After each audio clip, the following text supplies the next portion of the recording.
नमस्कार दोस्तों, स्वागत है आपका अपने चैनल जिसका नाम है केवल एग्जाम। इसमें आज हम पूर्वालोकन सीरीज का देखने जा रहे हैं, पर्यावरण एवं पारिस्थितिकी देखने जा रहे हैं।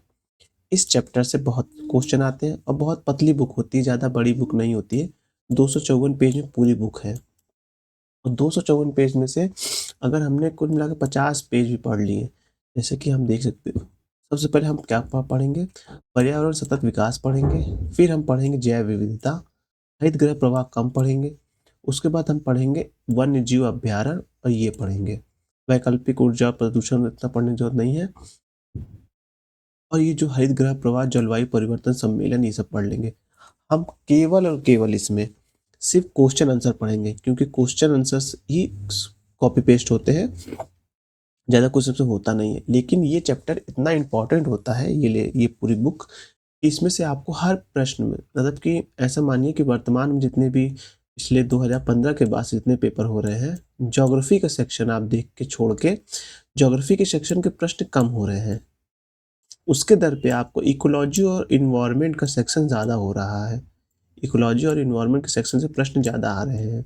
इसमें बहुत आसान प्रश्न आते हैं, लेकिन सब बहुत ज़्यादा फैक्चुअल बेस का प्रश्न आते हैं। तो इसीलिए हम सिर्फ क्वेश्चन आंसर देखेंगे और कुछ नहीं देखेंगे। जैसे ही पहले क्वेश्चन इसमें आ रहा है, ये वाला देखिए, ये क्वेश्चन आ रहा है, सीधा इसका हम इसे सीधा उत्तर देखेंगे और कुछ नहीं पढ़ेंगे। चलिए प्रारंभ करते हैं, लेकिन उससे पहले अगर आपने अभी तक हमारे चैनल को सब्सक्राइब नहीं किया, सब्सक्राइब कर लीजिए। वीडियो अच्छे लग रहे हैं तो लाइक करिए और अपने सुझाव देने के लिए कमेंट भी करिए। चलिए प्रारंभ करते हैं। पर्यावरण से अभिप्राय है। क्या अभिप्राय है? भूमि, जल, वायु, पौधे एवं पशुओं की प्राकृतिक दुनिया जो इनके चारों ओर अस्तित्व में है, सही है। इसे पारिस्थितिकी तंत्र के अंतर्गत आता है। उन संपूर्ण दशाओं का योग जो व्यक्ति को एक समय बिंदु पर घेरे हुए हैं, ये भी सही है।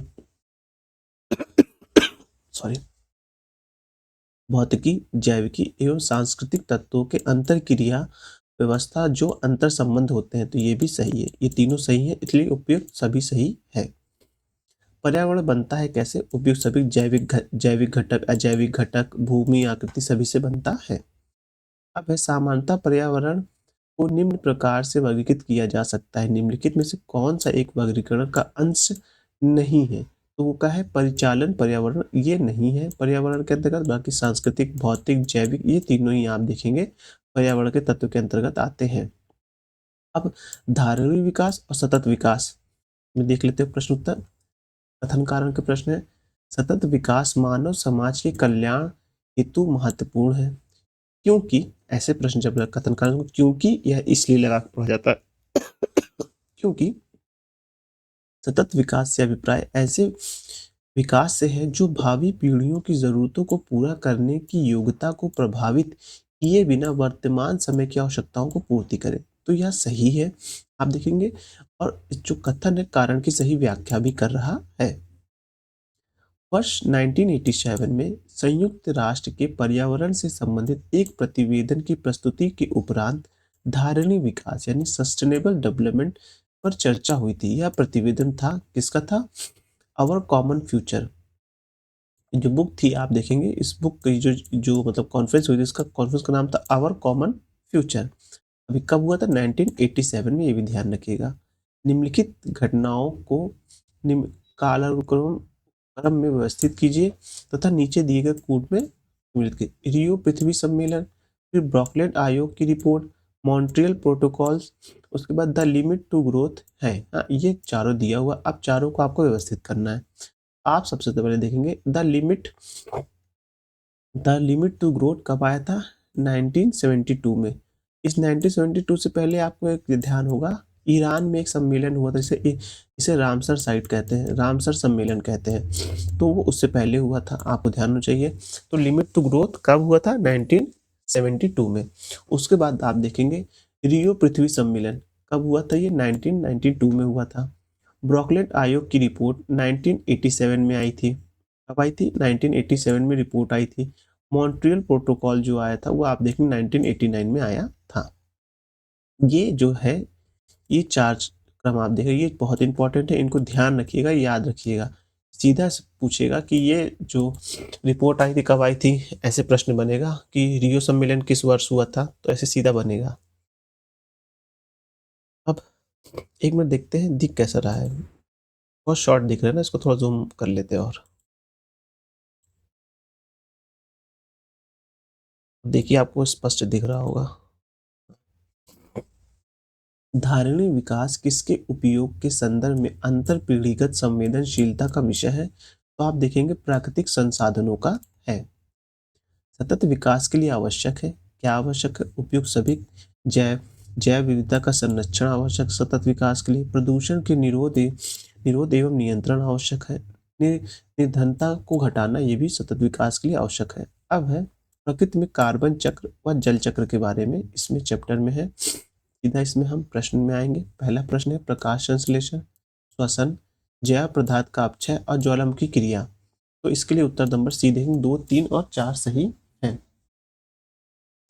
तो आपका ये श्वसन, जैव जैव पदार्थ का अपक्षय और ज्वालामुखी क्रिया जो है ये कार्बन चक्र से संबंधित है। पृथ्वी में कार्बन चक्र में कार्बन डाइऑक्साइड को जोड़ता है, मतलब कि ऐसे कौन सी क्रिया है जिसमें पर्यावरण में कार्बन डाइऑक्साइड जोड़ी जाती है? तो वो श्वसन के कारण, जब हम सांस को बाहर छोड़ते हैं मनुष्य द्वारा तो कार्बन डाइऑक्साइड निकलता है। जैव पदार्थों के अपक्षय से निकलता है, हाँ मतलब कि जैव पदार्थ जब जलाए उलाए जाते हैं तो उसमें कार्बन डाइऑक्साइड निकलता है। फिर ज्वालामुखी क्रिया, जब ज्वालामुखी का विस्फोट होता है तो उसमें भी आप कई प्रकार की गैस देखेंगे, जिसमें से अधिकतर गैस जो रहती है, अधिकांश मात्रा में जो गैस निकलेगी कार्बन डाइऑक्साइड निकलेगी। लेकिन जब आप प्रकाश संश्लेषण को देखेंगे तो प्रकाश संश्लेषण में क्या होता है, कार्बन डाइऑक्साइड पेड़ पौधे कार्बन डाइऑक्साइड लेते हैं और ऑक्सीजन छोड़ते हैं। तो जाहिर सी बात है प्रकाश संश्लेषण जो है वह कार्बन चक्र को नहीं बढ़ाता है। तो इसलिए उत्तर आप देखेंगे तो उत्तर 2, 3 और 4 सही हो जाएगा।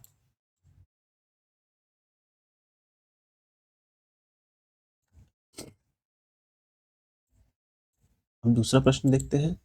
अधोलिखित में से कौन सा पृथ्वी के कार्बन चक्र में कार्बन डाइऑक्साइड की मात्रा को नहीं बढ़ने देता है? तो कौन नहीं बढ़ने देता है? प्रकाश संश्लेषण नहीं बढ़ने देता है।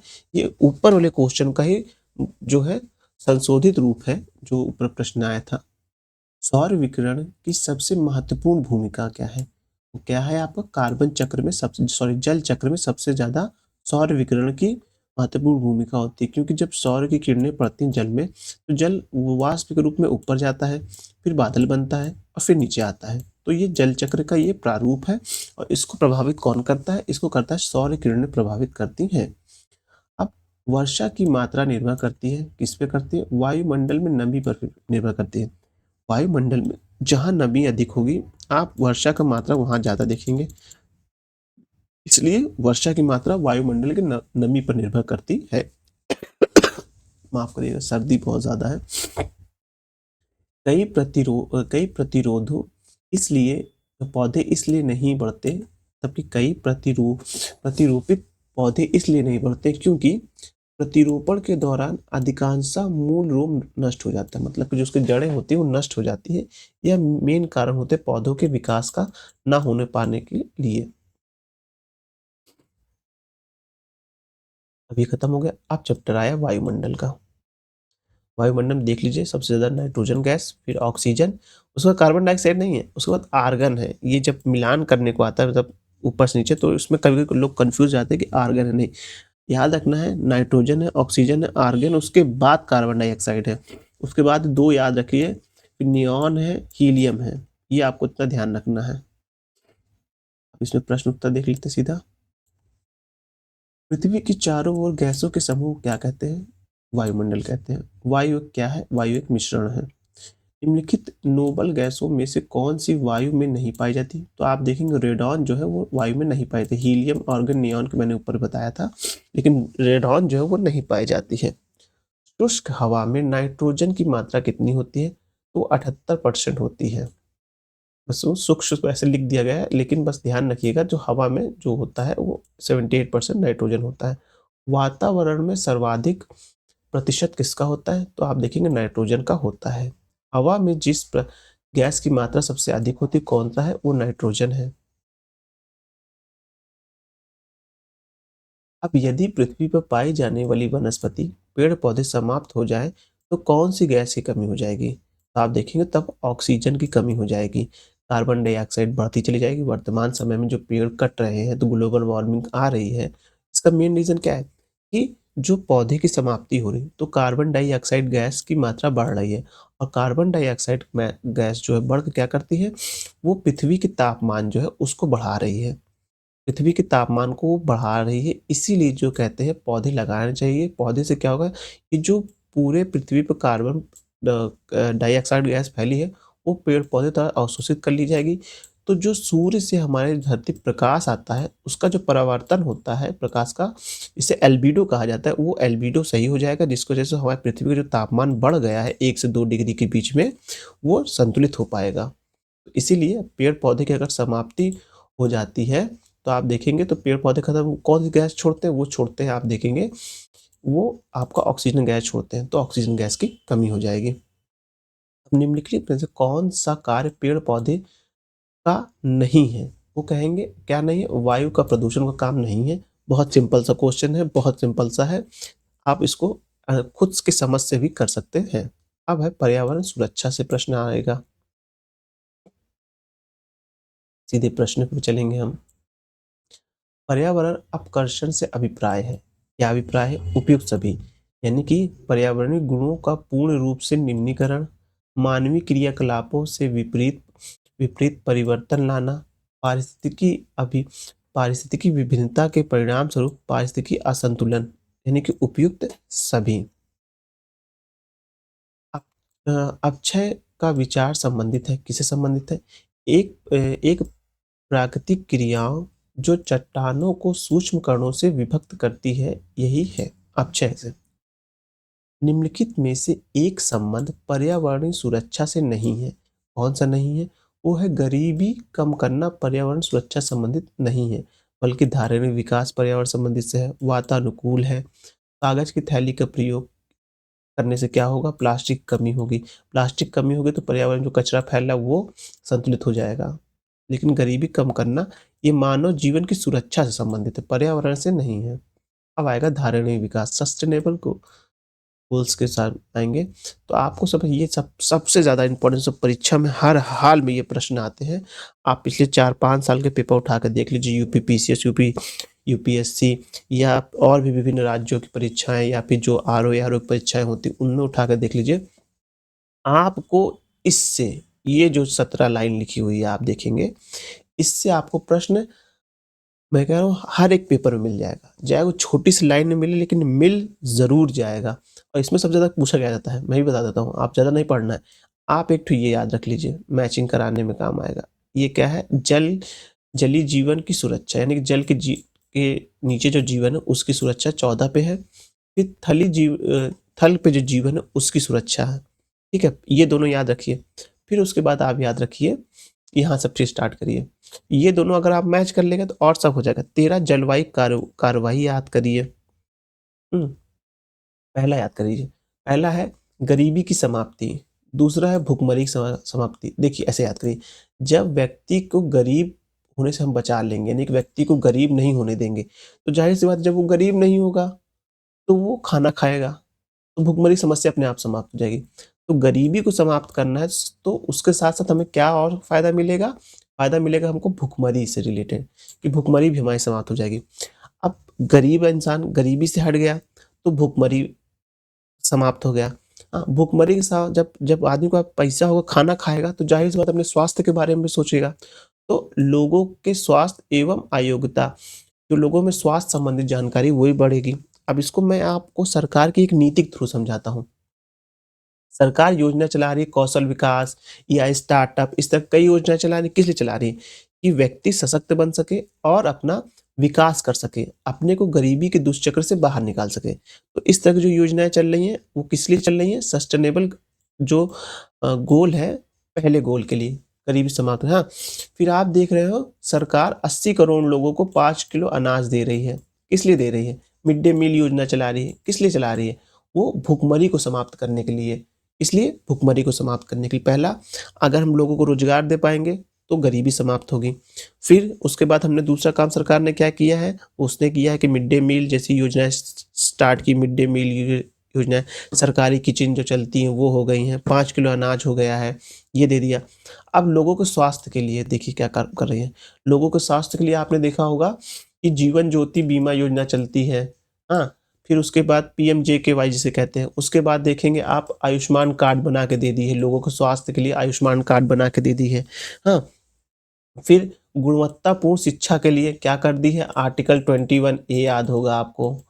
हाँ, बाकी आप कमेंट करके सब बताइएगा 21 ए क्या है। फिर आप देखेंगे आप न्यू एजुकेशन पॉलिसी लाई है गवर्नमेंट ने। हाँ, अब एजुकेशन पॉलिसी को भी ध्यान रखिएगा, 3 बार एजुकेशन पॉलिसी आ चुकी हैं। ठीक ठीक है। उसके बाद आप देखेंगे शिक्षा के लिए इन्होंने क्या किया था, राइट टू एजुकेशन एक्ट लाया था, 2009 या 10 में आया था, वो आपको पता होना चाहिए, जिसमें बच्चों को प्राइवेट स्कूल में भी कुछ आरक्षण देके सरकार पढ़ाती है। तो उसने क्या किया, तो शिक्षा की गुणवत्ता को जो है सही किया। अब मैं इसको थोड़ा रफ कर दूं।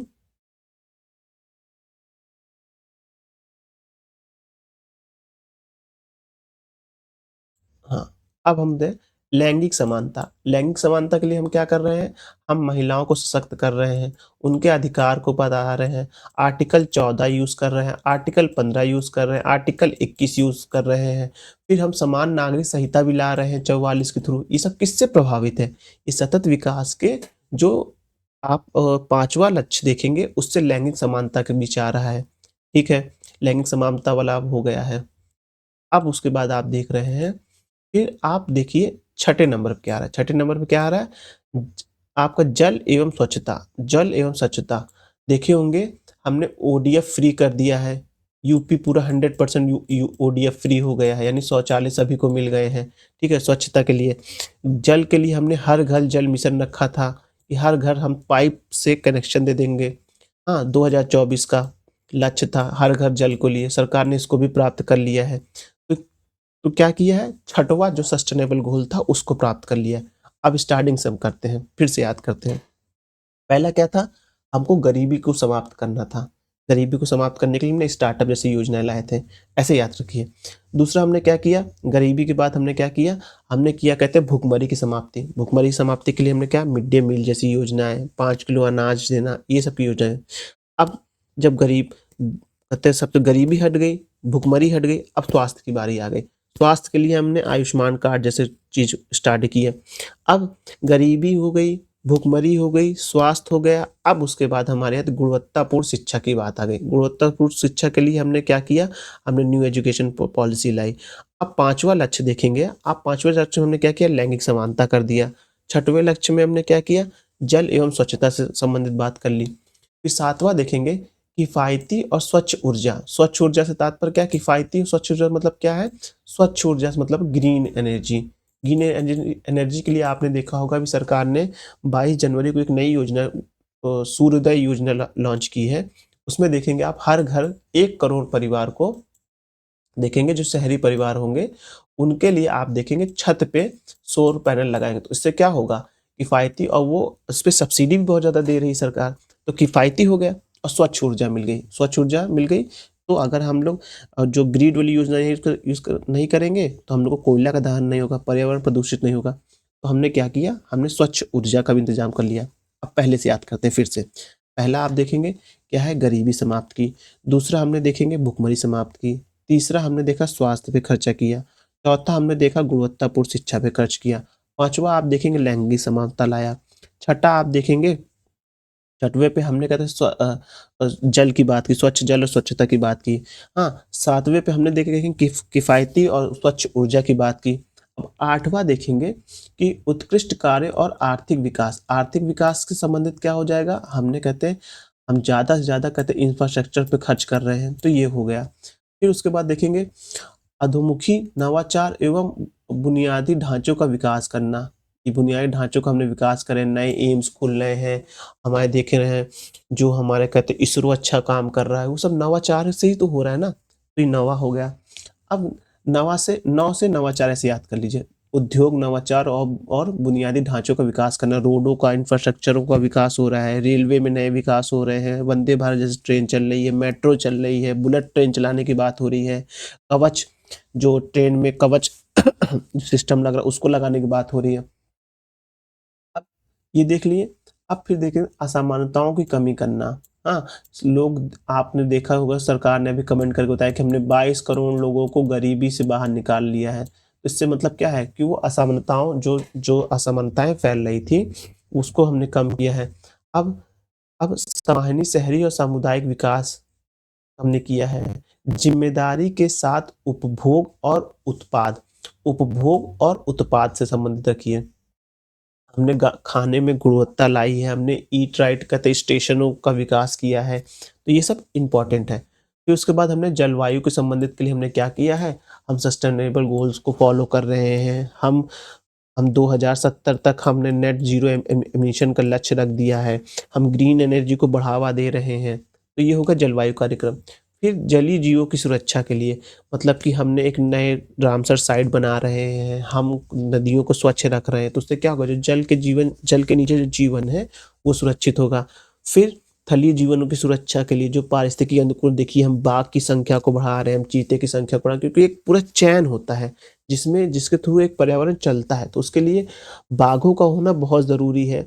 जो जीव लुप्त हो रहे हैं, उनको हमने सुरक्षा प्रदान की है, तो ये 15 हो गया। उसके बाद शांति, न्याय और सशक्त संस्थाएँ हो गईं, तो हमने इनकी स्थापना की।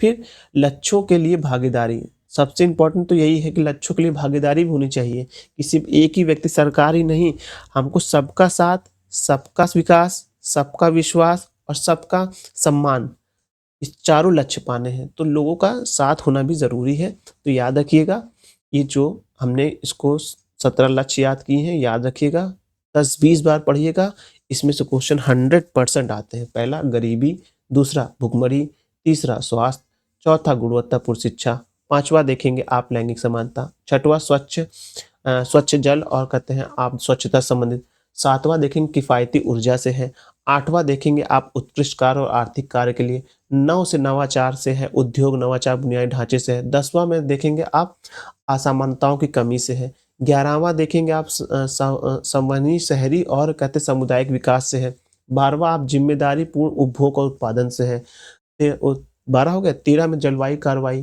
15 में देखेंगे जल के जीवन जो जल में जो जीवन है, 14 हो गया, 15 में देखेंगे आप थल पे जीवन और 15 के बाद 16 पे देखेंगे आप आएगा शांति और न्याय से संबंधित आएगा और छठवां है 17वां लक्ष्य देखेंगे लक्ष्यों की भागीदारी से संबंधित हो गया। अब इससे जो प्रश्न है इसको देखेंगे हम।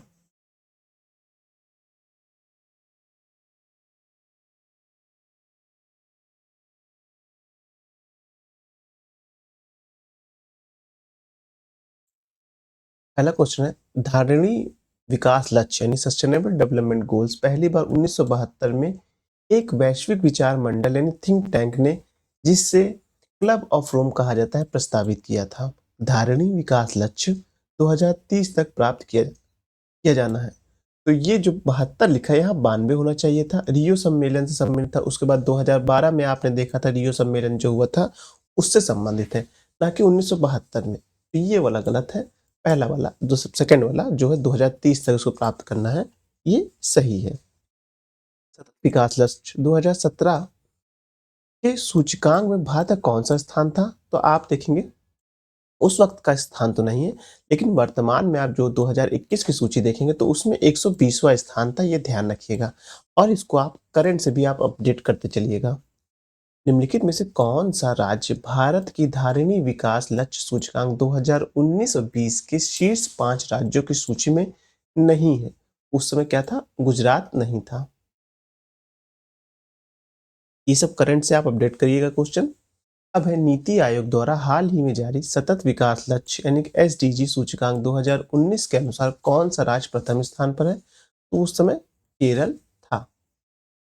अब धारणीय कृषि यानी सस्टेनेबल एग्रीकल्चर का अर्थ क्या है? इसका अर्थ है भूमि का इस प्रकार प्रयोग कि उसकी गुणवत्ता अक्षुण्ण बनी रहे। अब पृथ्वी शिखर सम्मेलन रियो समिट जो हुई थी 1992 में, उसके बारे में इसमें बताया गया है। अब सीधा इसका हम प्रश्न उत्तर देखेंगे।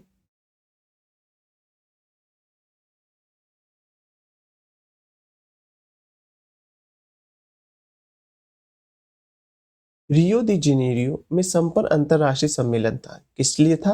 वो था संयुक्त राष्ट्र पर्यावरण एवं विकास सम्मेलन का था, यूएनडीपी का था।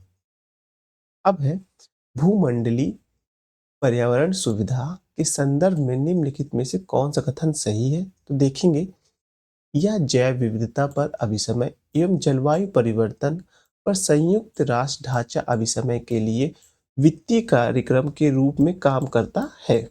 यानी कि ये जैव विविधता यानी कि बायोडायवर्सिटी प्लस आप देखें क्लाइमेट चेंज से संबंधित जो वित्त पोषण होता है उसके बारे लिए काम करता है, ये बोलना चाह रहा है इसमें। अब आया एजेंडा 21। ये जो आप रियो सम्मेलन हुआ था उसी में आया था एजेंडा 21, यानी कि 21वीं सदी जो हमारी कैसी होगी उसके बारे में था ये।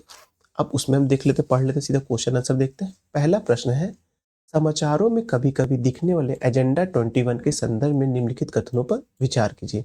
यह धारणीय विकास के लिए एक वैश्विक वैश्विक कार्य योजना है। दूसरा देखेंगे 2002 में जोहान्सबर्ग में हुए धारणीय विकास का लक्ष्य शिखर सम्मेलन world summit of sustainable development की उत्पत्ति हुई थी। इसमें अब पहला वाला आंसर जो है वो सही है, यानी कि इसमें जो बोल रहा है या धारणीय विकास से लक्ष्य से संबंधित था, ये सही है। अब देखेंगे पृथ्वी शिखर सम्मेलन का आयोजन किया गया था, कहाँ गया था? रियो दी जेनेरियो में किया गया था। अब रियो +20 सम्मेलन पढ़ेंगे आगे इसमें। इसका जो नोट्स दिया है वो आप पीडीएफ डाउनलोड करके नोट्स पढ़ लीजिए अगर आपको पढ़ना हो, लेकिन क्वेश्चन आंसर ज़्यादा ध्यान रखने की ज़रूरत है। आमतौर पर समाचार में आने वाली रियो+20 यानी रियो 20 का सम्मेलन क्या है? आप देखेंगे तो ये था यह धारणीय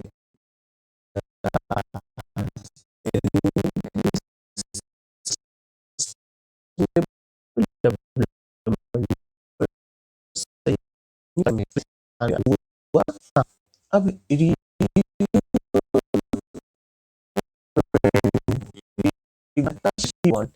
यानी कि रियो 20 घोषणा पत्र का मतलब कि जो मतलब शीर्षक था क्या था? द फ्यूचर वी वांट, मतलब कि हमें भविष्य का फ्यूचर कैसे चाहिए इससे संबंधित था। अब है पृथ्वी पहला पृथ्वी शिखर सम्मेलन हुआ था, कहाँ हुआ था? वो रियो दी जेनेरियो में हुआ था। अब प्रश्न, हरित अर्थव्यवस्था पर कार्यवाही के लिए भागीदारी यानी कि PAGI जो अपेक्षाकृत हरित एवं अधिक समावेशी अर्थव्यवस्था की ओर देश के संक्रमण में सहायता देने के लिए संयुक्त राष्ट्र की एक क्रियाविधि है, क्योंकि अभिभूति हुई है। कब हुई है? वो रियो दी जेनेरियो में 2012 में धारणीय विकास पर संयुक्त राष्ट्र सम्मेलन में हुई थी। अब विभिन्न संगठन एवं संस्थाओं के बारे में हम पढ़ने जा रहे हैं। पहला प्रश्न है, राष्ट्रीय पर्यावरण अभियांत्रिकी शोध संस्था यानी कि नीरी अवस्थित कहाँ है? ये आप देखेंगे आपका आप नागपुर में है। मुझे हैदराबाद याद आ रहा था, लेकिन ये है कहाँ है? नागपुर में है। और ये क्वेश्चन कई बार पूछा गया है, आप देख सकते हैं।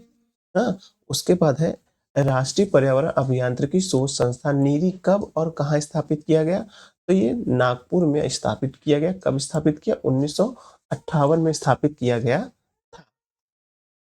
अब है NEA से आशय क्या है? आप देखेंगे नेशनल इन्वायरमेंटल अथॉरिटी से संबंधित ये इसका फुल फॉर्म है, ध्यान रखिएगा। ये इसी परीक्षा में नहीं, ये पीसीएस 2021 में भी आया हुआ प्रश्न था कि NEA से क्या तात्पर्य है? तो ये है नेशनल इन्वायरमेंटल अथॉरिटी है।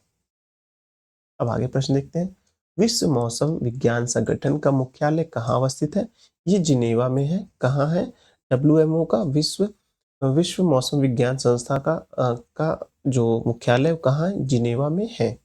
UNDP का मुख्यालय कहाँ है? ये आप देखेंगे नैरोबी यानी केनिया में अवस्थित है। ठीक है, संयुक्त राष्ट्र पर्यावरण कार्यक्रम यानी UNEP national environment programme national united national environment programme की स्थापना 1972 में हुई थी। इसका मुख्यालय नैरोबी यानी केनिया में अवस्थित है। याद रखिएगा UNDP का मुख्यालय कहाँ है? वह केनिया में है। अब संयुक्त राष्ट्र पर्यावरण कार्यक्रम UNEP का मुख्यालय कहाँ है? तो आप नैरोबी केनिया में देखेंगे 1972 में इसकी स्थापना हुई थी। अब NEPA का पूर्ण रूप क्या है? तो आप देखेंगे इसका पूर्ण रूप में आप देखेंगे इन्वायरमेंटल प्रोटेक्शन एजेंसी। NPA क्या है? ये नॉन परफॉर्मिंग एसेट्स मत पढ़ लीजिएगा, साइंस जो सॉरी जो ईपीए है, ये इन्वायरमेंटल प्रोटेक्शन है। एनपीए जो होता है वो होता है बैंकों संबंधित से होता है, वो आपको पढ़ने को मिलेगा अर्थव्यवस्था में, जब हम बैंकिंग चैप्टर पढ़ेंगे तो उसमें ये आएगा। लेकिन आप जो आप देखेंगे ये इन्वायरमेंट प्रोटेक्शन एजेंसी है। अब ग्रीन पीस इंटरनेशनल का मुख्यालय कहाँ है? ये आप देखेंगे एम्स्टर्डम में है। कहाँ है ग्रीन पीस इंटरनेशनल का मुख्यालय? वो एम्स्टर्डम में है। ग्रीन पीस इंटरनेशनल एक गैर सरकारी पर्यावरण संगठन है। इसका मुख्यालय नीदरलैंड्स के एम्स्टर्डम में है, ये ध्यान रखिएगा। हाल ही में संयुक्त राष्ट्र पर्यावरण सभा का चौथा सत्र यानी कि UNEA 4 का आयोजन कहाँ किया गया? वो किया गया नैरोबी केन्या में किया गया। ये 2019 का प्रश्न है जो कि बीपीएससी में आया था। अब पर्यावरण संरक्षण से संबंधित विभिन्न अधिनियम जो बनाए गए उनके बारे में हम पढ़ने जा रहे हैं। कब कब कौन कौन अधिनियम आया था, इस चैप्टर से क्वेश्चन इंपॉर्टेंट है, जरूर आते हैं, एक दो क्वेश्चन तो जरूर बनता है। अब है भारत में पर्यावरण संरक्षण अधिनियम पारित हुआ। कब पारित हुआ था भारत में पर्यावरण संरक्षण अधिनियम? आप देखेंगे 1986 में। ये ध्यान रखिएगा, पर्यावरण जो आप संरक्षण अधिनियम है वो 1986 में पारित हुआ था। पर्यावरण के परीक्षण एवं संरक्षण हेतु संरक्षण अधिनियम भारत सरकार द्वारा कब पारित किया गया? वो 1986 में पारित किया गया। अब तीसरा प्रश्न देखेंगे, पर्यावरण में भारत में पर्यावरण सुरक्षा अधिनियम निम्नलिखित में से किस वर्ष पारित किया गया? ये भी 1986 ही है। अलग अलग क्वेश्चन को कई बार घुमा घुमा के जो परीक्षाओं में पूछा गया वो इसमें लिखा हुआ है। निम्नलिखित में से पर्यावरण संरक्षण अधिनियम कब लाया गया? वो 1986 में लाया गया। फिर देखेंगे निम्नलिखित में से किस वर्ष में भारत सरकार द्वारा पर्यावरण संरक्षण अधिनियम पारित किया गया? तो 1986 में पारित किया गया। अब पर्यावरण सुरक्षा अधिनियम वो अन्य किस नाम से जाना जाता है? इसे छाता विधान भी कहा जाता है, यानी कि इसके अंदर पर्यावरण संबंधित जितने भी और कानून आते हैं सब इसी के अंदर आते हैं, तो इसलिए इसे छाता विधान भी कहा जाता है। जेनेटिक इंजीनियर अनुमोदन समिति द्वारा गठित गठन निम्नलिखित में से किसके अधीन किया जाता है? तो आप देखेंगे वो पर्यावरण संरक्षण अधिनियम के तहत आता है। पर्यावरण संरक्षण जो भी जेनेटिक मॉडिफाइड चीज होती हैं उनको कैसे यूज करना है वो किसके अंतर्गत आएगा? वो पर्यावरण संरक्षण का, जैसे बीटी कॉटन हो गया, बीटी बैगन हो गया, कोई पशु के अंदर जो परिवर्तन होता है वो जो जो कहते हैं जेनेटिक इंजीनियरिंग से संबंधित हो वो पर्यावरण संरक्षण अधिनियम के अंतर्गत आता है। ध्यान रखना है आपको।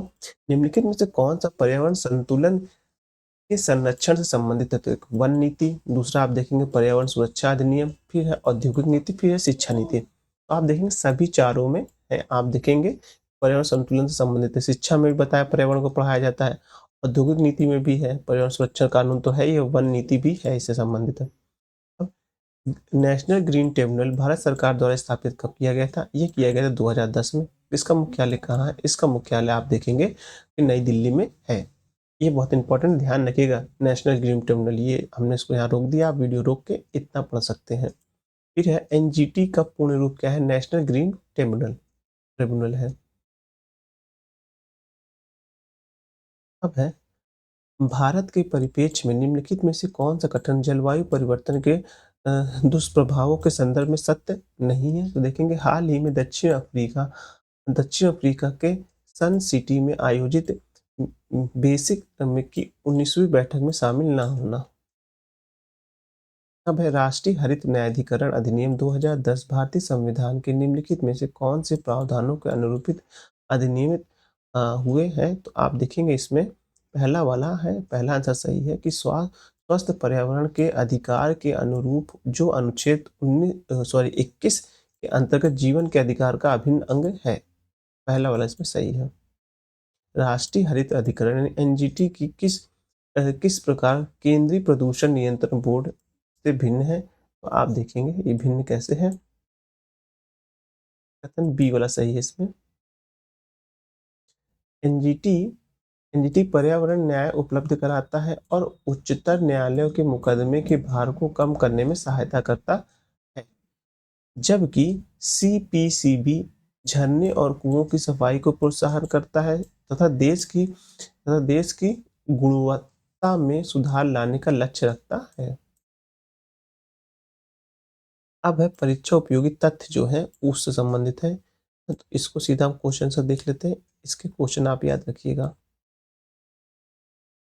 अब है प्राकृतिक वनस्पति जलवायु का सही सूचक है, क्योंकि जल प्रिय पौधे आर्द्र जलवायु में पाए जाते हैं। तो ये जो इसका बोल रहा है वो सही बोल रहा है और स्पष्टीकरण भी सही है।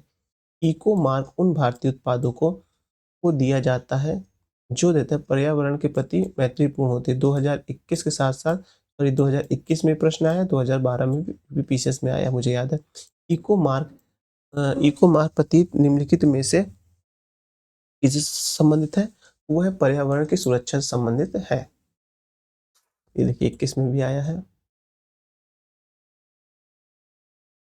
अब है पर्यावरण अनुकूल उपभोक्ता उत्पादों को चिन्हित करने के लिए सरकार ने आरंभ किया है, क्या आरंभ किया है? इको मार्क आरंभ किया है। अब है वर्ष 1962 में प्रकाशित पुस्तक साइलेंट स्प्रिंग, जिसे विश्व के पर्यावरण आंदोलन को गति मिली है, के लेखक कौन थे? उसके लेखक आप देखेंगे कौन है? Rachel Carson.